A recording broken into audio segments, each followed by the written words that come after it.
Hi, I'm Dr. Mary Keller, and I'm the chair of the Applied Family Science program, and I'm really excited to be here at Wilmington University. If you're a brand new student and you haven't been to Wilmington University, I want to assure you you are in for a great experience in your educational career. And if you're already part of our program, I want to welcome you again, as well as the new students, to the organizational Blackboard site. And the reason for putting this site up there was so that we could interact with each other. I hope that you'll go through the different links and take a look at all of the supports that have been placed in there, as well as I hope if you'll make some suggestions if there's things that aren't in there that you would like to see. I'll be putting in a practicum and a capstone link as well, a folder in there where we can upload some information. I appreciate your patience because we're getting the program up literally as you're joining in with us, and so it's going to take approximately 1 year to really have all the fine-tuning and kinks out of the worked out of it. So I appreciate your patience. Everyone's been great so far. We're seriously looking at people actually being able to graduate possibly by December at the latest, spring of 2018, and that's very, very exciting. So kind of click on the different links, get to know. There's a Meet Your Professors. Go in there and get to meet your professors as they put their information in there as well. And then take a look especially at the NCFR site and what NCFR has to offer you. I would encourage you as a new student to go ahead and become a student member of the National Council on Family Relations. That is the accrediting organization. They also have a national conference every year. These are great opportunities for networking to further your career, to be able to meet with other people. For those of you that think you might want to go on for a doctoral program, it's a great way to kind of meet and greet people and kind of look at different universities outside of the university, to kind of meet people on kind of an equal ground there, to be able to determine where you would be a good fit. It's also a great opportunity to be able to coordinate and collaborate with students from other universities, and you can do that in your coursework. You can take a look at writing papers together, talking about programs, and getting involved. And all of this, of course, looks really good in your portfolio and in your CV, which is your curriculum vitae. At this point, you're in a master's program, so you no longer have resumes, you have curriculum vitas. And if you don't know what that is, please feel free to drop by my office and discuss that with me, because I'd love to discuss your portfolio. Also, when you think about becoming a member of NCFR, think about what you could do yourself to be involved with initiating a chapter of student NCFR here at Wilmington University. You can become a student affiliate. I'm not really sure how that will pan out. We may end up with someone who's a president, vice president, so on and so forth in the affiliate program. And so let's discuss that. It's exciting. Get involved on the bulletin in there and the discussion board, and put some questions out to other students and wait for them to answer. And try to think about how you would like for your education to pan out here at Wilmington University. I'm really encouraging our professors to take a look at providing opportunities rather than reflection papers, to provide opportunities for you to actually be able to write under a topic that you would like to carry through, maybe even throughout your master's courses, and being able to put writing conjointly with either your professors or with myself, and being able to publish those in local newsletters, local publications, professional publications. It looks good in your portfolio. It'll be great for you if you're continuing on. It'll also look great on your CV when you apply for jobs. And writing is a skill, especially the type of writing that we're doing in a graduate program, which is analyzing, assessing, and being able to contribute something back after your education to the families and the well-being of families is just going to be a great asset for you. So again, like I said, feel free to stop by and talk about it. Now I'd kind of like to talk about something that no one really shares with people verbally about graduate school. So you're no longer an undergraduate. And this is a whole different type of approach to education when you go into graduate school. As an undergraduate, you're pretty much spoon-fed things. You take courses that you don't really want to take. In graduate school, the emphasis really is on the relationships with the other students, but it's also on your relationship with your professors.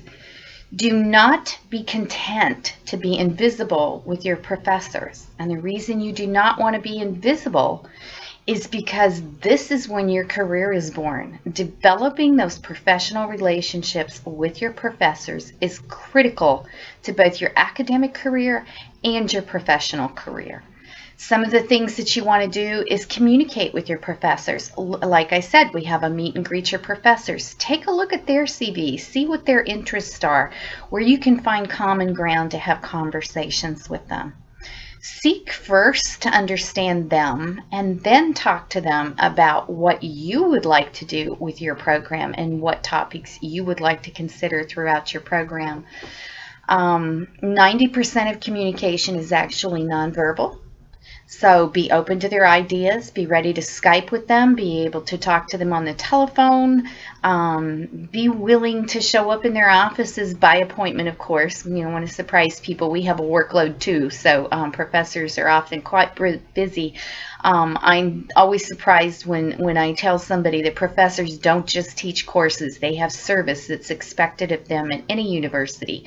And so their time is well taken up. However, you're important to them, and it's important for you to engage with them. It's important for you to take the initiative because it says something about you. It says something about how serious you are about your academic career and how you want to be involved in your learning process. It also kind of shows how successful you're going to be further down the line. Use the office hours that your professors set up to meet.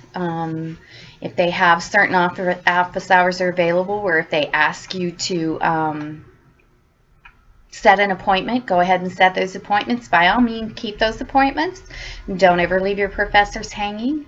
Remember, everybody's interested in something. You may or may not have an idea of what you want to do or what topic area or what your passion is, but professors have their passions too. And if you can tap into that during your conversations, then I guarantee you'll have made an engagement there with your professor. Think about how memorable you want it to be. I often say to students, if I open your paper and you've decided that APA is not worth your time or interest in learning how to write in APA style, and I open a paper and I can obviously see that you have not written in APA style, do you want to be the student that I remember that wasn't serious about the program? Or do you want to be the student who stands out in my mind? Because in a year or two, when you want a placement in a practicum, or when you want to apply for a job, or when you want to apply for your doctoral program, you're going to need a letter of reference. And most people do not hand those out lightly. I personally, my grandfather used to say, you come into the world with a name and you leave with a name. Be careful where you put your name. And so I like to know who I'm writing a letter for. When you create a portfolio right from the beginning and you keep that available, and you keep copies of your best work, say you get an A on this paper, an A on that paper, or you publish something with one of your professors and you were co-writers on it, you keep that in your portfolio. And then when you come back and ask for letter recommendation, you bring that portfolio with you. I know that your mother never forgets your name, but she only has so many children, and professors go through literally hundreds of students. And so sometimes it's hard for us to remember who, what, where, and when. But when you bring that portfolio and ask for a reference, first you take that professor off the hook. They can clearly see what it is that you've done, how accomplished you were, and which courses you took. It kind of triggers their memory, and even if it doesn't trigger their memory, they now have enough information about you that they can feel confident in writing that letter of reference for you. Build your expertise in these courses. Don't just take the courses and think about the grades. See, this is more, graduate school is more than about getting an A or a B. Graduate school is about really forming and crafting your art of research, your art of application of what you're learning, how it's going to benefit you, and how it's going to benefit the community. And the way that you do that is by taking it seriously. The courses are built to develop and roll out into the next area. I strongly encourage you, if you are a new student, to take 6610 and 6620. One is the research class and one is lifespan, development across the lifespan. Both of those are kind of the cornerstone of what the other courses are all going to be built on. And so when you've taken the research course or you've taken the lifespan development course, then you have a broad spectrum of the areas. And then each one of those areas you could like become more narrowly focused in each of the following courses. Publication, again, as I mentioned, think about publishing in your topic area. You may not be ready to publish in a peer-reviewed journal yet. If you are, I'm certain your professors are going to be delighted. But if you're not, work on publications where you could find a blog, some really professional blogs that are in your topic area. And if you need some assistance with that, again, come and talk to me. I'm more than happy to help you, to support you in any way that I can in your success of this program.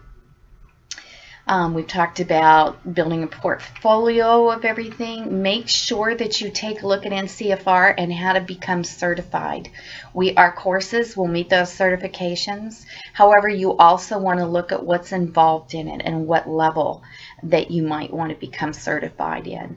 Also, when you're on the NCFR side, I forgot to mention this, you can sign up for different types of newsletters and different places where you can go in and find information and keep up with other people that are in the area, even if you haven't gone to a conference yet.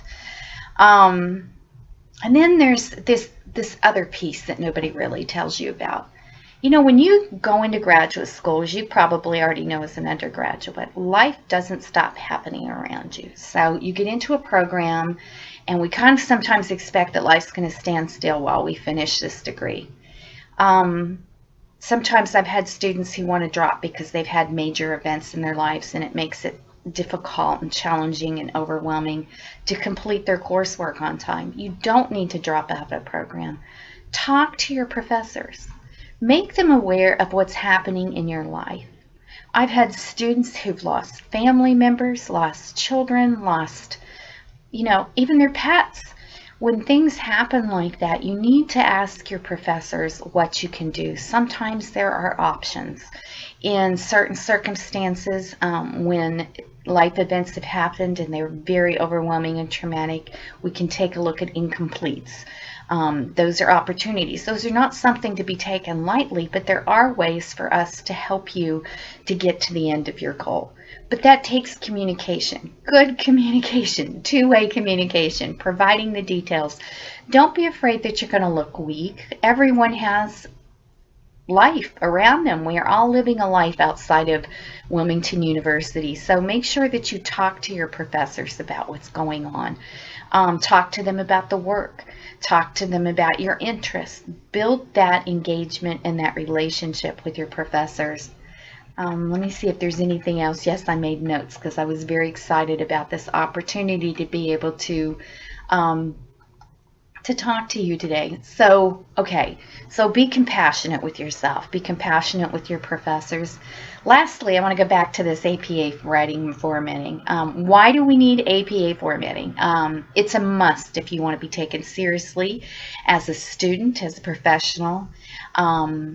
Why would you not want to write an APA format if that not only sets you apart as a student, but it could set you apart as an employee in your work? Bosses tend to notice people who write well. That's one of the key components to actually getting a promotion.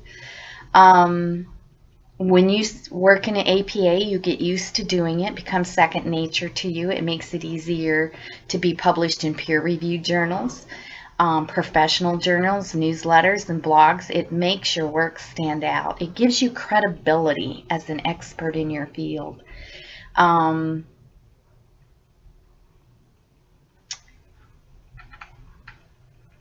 And again, as I said, it's great to be able to show that in your portfolio, to be able to design your CV so that it stands out as well. So let me kind of recap. I'm glad you've joined the organizational site, because obviously you did if you're watching this video. Look through each one of the links. Check back regularly, because there will be new links as I'm provided feedback from you, the students, and also as we think of things amongst ourselves that we think might be useful to you. Get to know your other students. Help each other. Collaborate. Even though most of you are working and taking courses at the same time, you can get to know each other. Collaborate on work. You know, ask your professors, can we write a paper together? You know, reach out a little bit to each other. If you're studying for a quiz, you may not be in the same area because a lot of our courses are online. You can Skype with each other and study together. Make your education, get your money's worth out of it. Don't be satisfied with just getting a grade. Getting an A, getting a B you should be beyond that by now. It should be about what this is going to do to enhance your life and enhance the lives of the people that you're going to be involved with. So, okay. Please do come and meet me. I would like to meet each and every student that comes into our program. You can send me an email at maryk.keller, K-E-L-L-E-R, at WilmU.edu and ask for an appointment. You can also call me. I still don't have my phone number totally memorized, so I have to cheat, but I can be reached at 302-327-4897. So you can call and leave a voicemail, and we can set up a time in which we can meet and discuss your plans for your career, what areas you'd like to take a look at, what you want to get out of your program, what you would like to do for a practicum or a capstone project. So I'm really excited about this, and I hope that you will reach out to us and enjoy your experience here at Wilmington University.